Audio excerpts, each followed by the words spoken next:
तर राज्यातल्या सर्वप्रथम शेतकऱ्याला सांगू इच्छितो की राज्यात सर्वदूरचा सध्या तरी पाऊस नाही. राज्यात विखुरलेल्या स्वरूपाचा पाऊस पडणार आहे म्हणून हा अंदाज लक्षात येतात. म्हणजे सर्वदूर सध्या पडणार नाही. आज 27 जूनला देखील तुम्हाला एक सांगू इच्छितो, 27 जूनला म्हणजे पूर्व विदर्भामध्येच तुरळक ठिकाणी पाऊस पडणार आहे.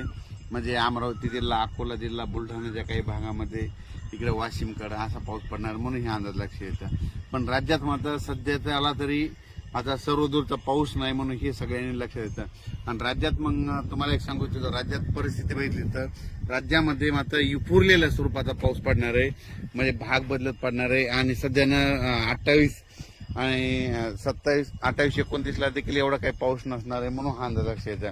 आणि त्याच्यानंतर 29 आणि 30 जूनच्या दरम्यान राज्यामध्ये म्हणजे सांगायचं झालं तर सोलापूर जिल्हा, लातूर जिल्हा, धाराशिव, बीड या भागामध्ये, तिकडल्या भागामध्ये 29-30 तारखेला 29-30 जूनला पाऊस पडणार आहे म्हणून हा अंदाज लक्षात येतो. ते पण विखुरलेल्या स्वरूपात राहणार आहे, भाग बदलत राहणार आहे म्हणून हा अंदाज लक्षात येतं. सर्वदूर काही पडणार नाही म्हणून हे लक्षात येतं. पण राज्यात मात्र सध्या तरी असा विखुरलेल्या स्वरूपातच पाऊस पडणार आहे. आणि ते कोकणपट्टीचा मात्र ते पाऊस म्हणजे ते कोकणपट्टीचा आणि तसाच इकडं नाशिकला ते पाऊस तसं चालूच राहणार म्हणून हे लक्षात घ्यायचं.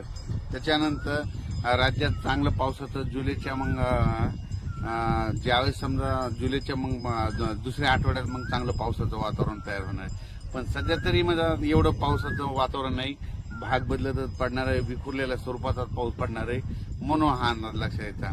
म्हणजे त्याच्यामध्ये काय होईल, ज्यांना पेरणी केलेल्याला जीवदान ठरणार आहे म्हणून हे लक्षात यायचं. आणि जमिनीमध्ये भरपूर ओल आहे.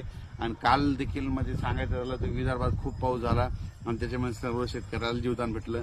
तसाच आता ह्या 2-4 दिवस म्हणजे 29-30 तारखेला देखील असाच विखुरलेल्या स्वरूपाचा पाऊस पडणार आहे म्हणून हे लक्षात येतं.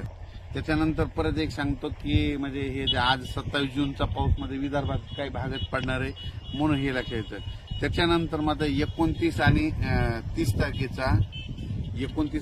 तारखेचा पाऊस तुम्हाला सांगतो इच्छितो. सोलापूर जिल्ह्यामध्ये पंढरपूरकडे देखील असणार आहे म्हणून हे त्यांनी देखील लक्षात येतं. लातूर जिल्ह्यात देखील पडणार आहे, धाराशिवकडे असणार आहे, नगर जिल्ह्यात काही राहणार आहे, कडा आष्टी बीडकडं म्हणजे कडा आष्टी पाटोदा तिकडल्या भागात देखील पडणार आहे. त्या शेतकऱ्याचे मला बरेच फोन आले, आमचं सोयाबीन निघालं, कापसं निघालेत आणि पावसाची नितांत गरज आहे. तर त्यांना सांगू इच्छितो की तुम्हाला 29, 30 आणि 1 तारखेच्या दरम्यान तुमच्या कडा आष्टी बीडकडे देखील पाऊस पडणार म्हणून हे लक्षात यायचं. इकडं पुन्हा त्याच्यानंतर 29, 30 आणि 1 जूनचा पाऊस आटपाडी सांगलीकडे देखील असणार आहे. आणि त्याच्यानंतर कोकणपट्टीत मात्र सगळीकडेच राहणार आहे. पण राज्यात मात्र सर्वदूर पाऊस नाही पडणार, विखुरलेल्या स्वरूपात